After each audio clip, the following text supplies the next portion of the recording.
the might of nature, the miners decide to leave the jeep and continue on foot.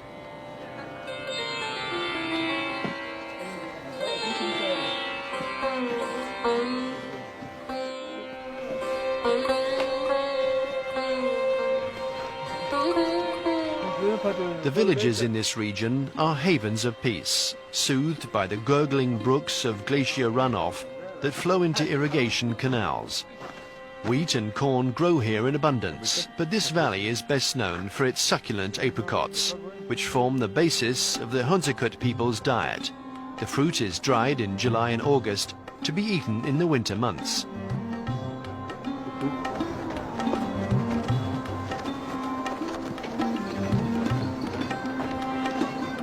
The Sumaya Valley, dominated by the 7,257-meter-high Mount Duran, becomes increasingly hostile and barren the higher you climb. That mountain is Chumar Bakar. The mines are behind it.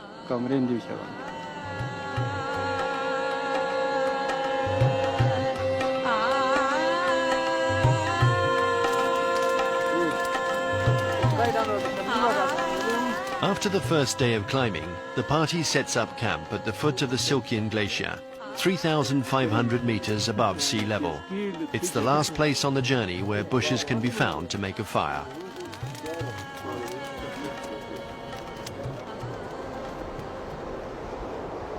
The weather changes fast in the mountains. This is the major risk, and the miners know that.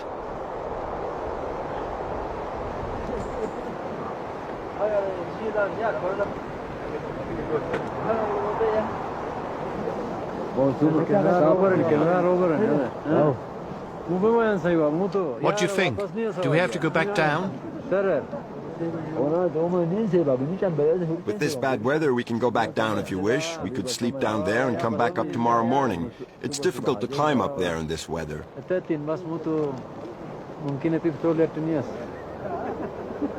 The atmosphere is tense.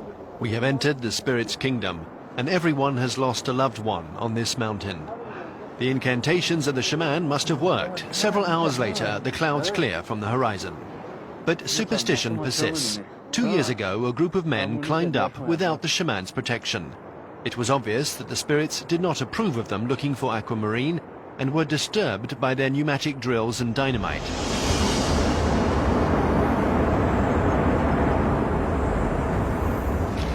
Incensed by these intruders, they killed them in an avalanche.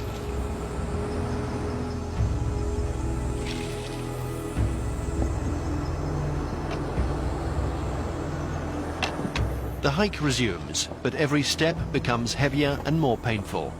The further you climb, the less oxygen there is.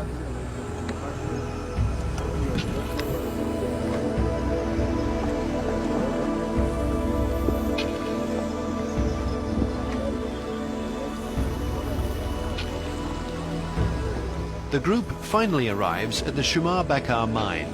At almost 5,000 meters above sea level, this makeshift village is made up of 70 small houses built of dry stone walls with canvas sheets for roofs.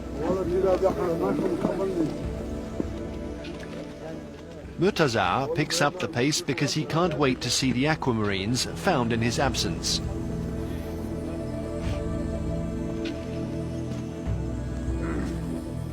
Every hut houses around 10 men, who eat, sleep and live in cramped and difficult conditions.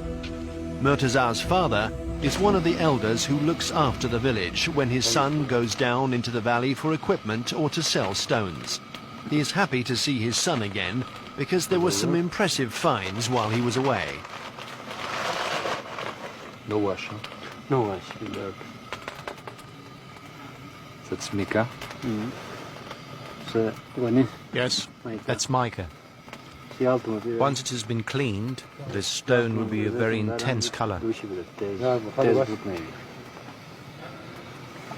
Following the orders of the shaman, each time Murtaza returns, the old man burns juniper branches to purify his house and chase away the evil spirits, which could divert the men from the richest seams of crystals.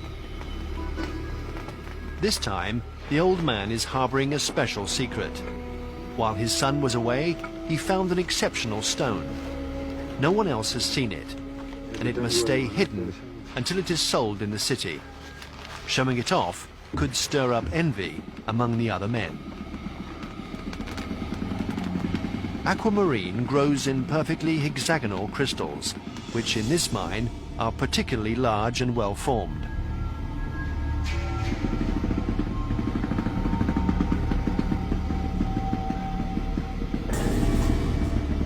The irregular patches on each side of the crystal correspond to its natural growth.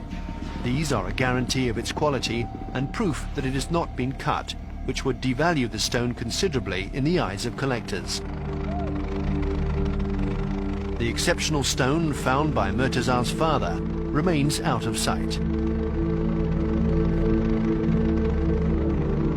The breathtaking altitude of Shumar Bakar makes it one of the highest mines in the world.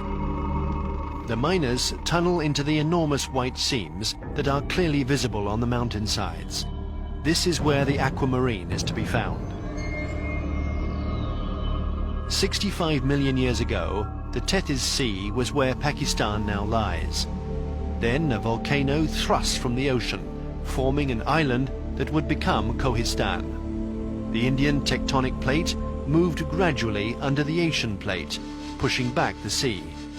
This mighty shift created the highest mountains in the world, the Himalayas and the Karakoram.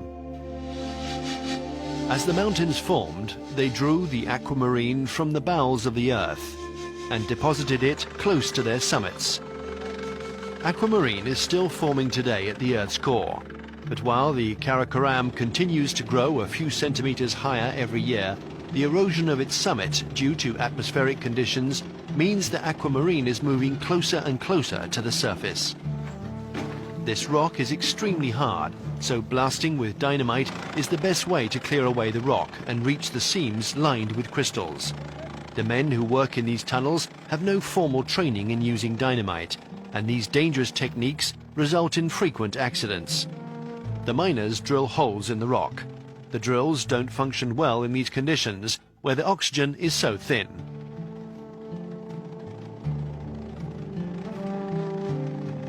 Then sticks of dynamite are placed in the holes.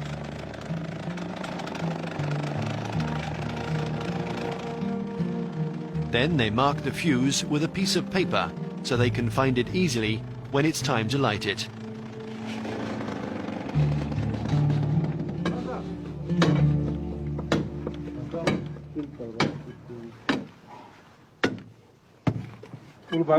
You have to be careful in the mine because of the dynamite. We've got to shift this stone. That's it, it's coming away now, and we'll blast away this block.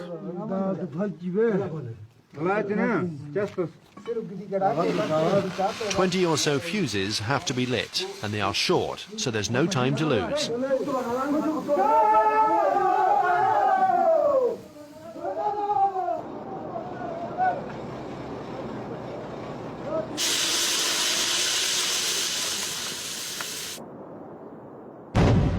One, 2, 3, 4. The miners count the explosions one by one, but this method is approximate, and one explosion can cover another.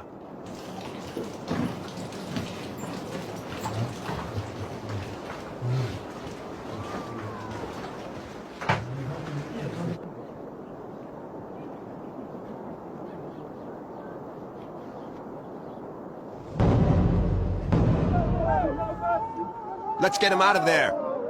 Once again, the lack of organization and training of these shepherds-turned-miners has put their lives in danger. 2 of the fuses were much slower than the others, and the explosions took place as the men entered the tunnel. One of the men is injured in this lost world without medicine or surgeons. There is just a male nurse to dispense first aid.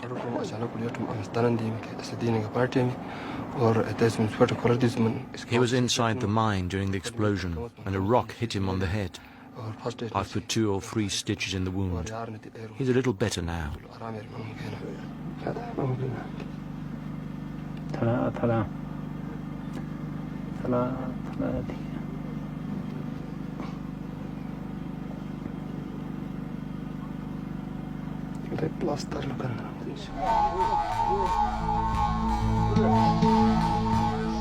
Nothing is allowed to stop the search.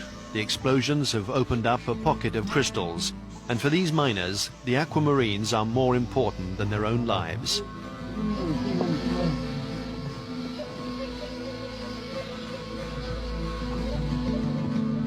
With extreme care, as if they were handling a newborn child, the miners begin to extract the aquamarine from a fault covered in mica.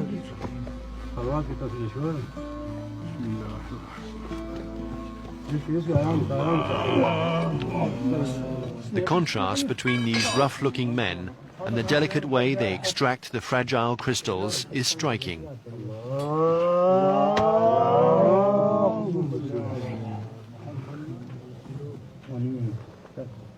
The crystals are often covered in brown iron oxide.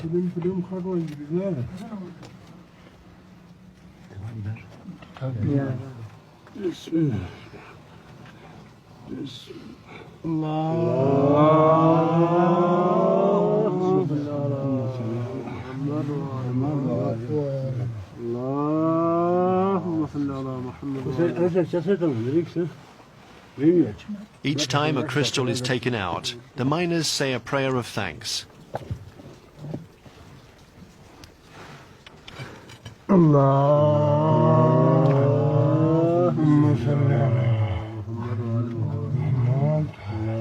Nature is a capricious beast. It can take months of work to open up a pocket of aquamarine like this. Some tunnels never produce anything. Either Gulmultaza or his father is present for every discovery, because they have invested the most in this tunnel.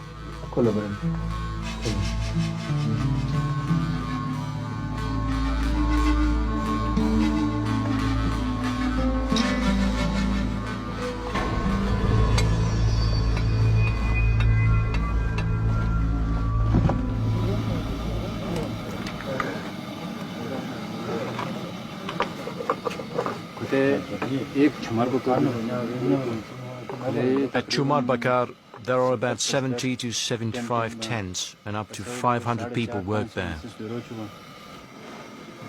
What is the name of Bakar means the earth, and Chumar is the iron. The ground here is hard like iron, so that's why we named it Chumar Bakar. In the early days, there were fewer than 300 people here. And they find easy the stone? At that time, it was easy to find the aquamarine. You didn't need dynamite. You could easily get it out of the ground with just a crowbar.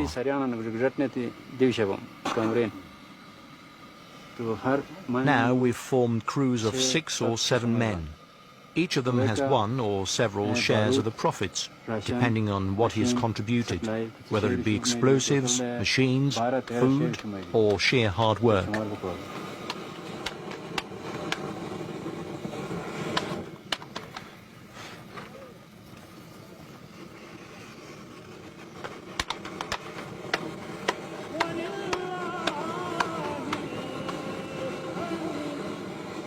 As night falls, the call to prayer. But some of the men continue their search deep in the tunnels. The snow melts in June, but there are heavy falls in November, so they have just 4 months to find their precious booty. For the rest of the time, Chumar Bakar is an inaccessible frozen wasteland. At night, the temperature can fall to -20 degrees centigrade. The huts have no heating, and when the men wake up, the insides of the roofs are covered with ice.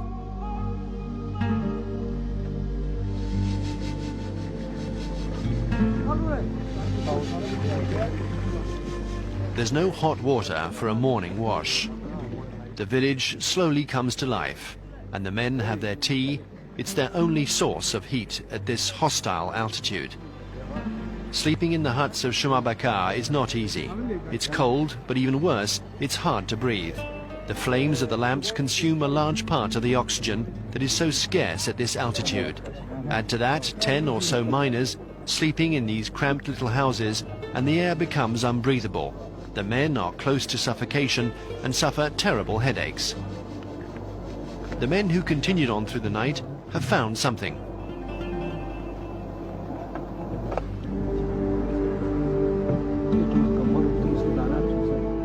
They've dug out a beautiful cluster of aquamarines.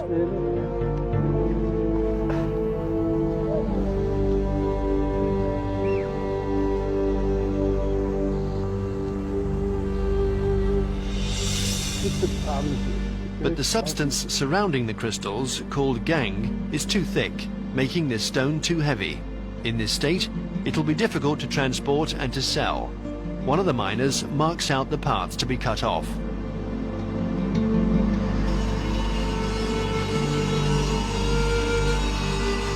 The gangue will be cut away with a diamond-edged saw.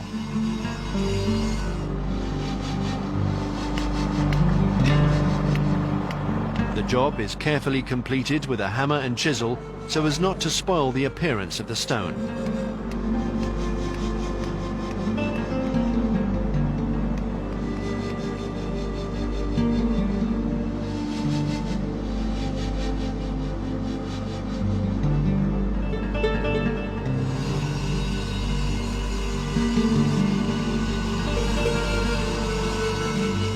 The aim of these modifications is to make the crystals look as good as possible.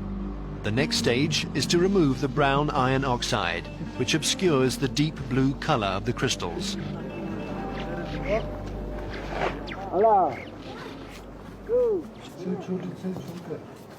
To do this, the aquamarine is dipped in a hot acid solution, which dissolves the iron oxide.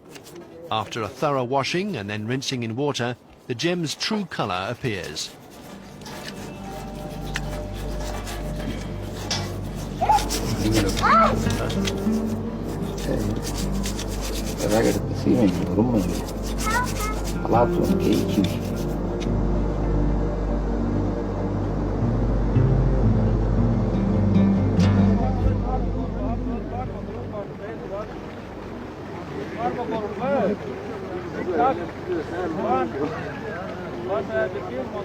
Several times a week,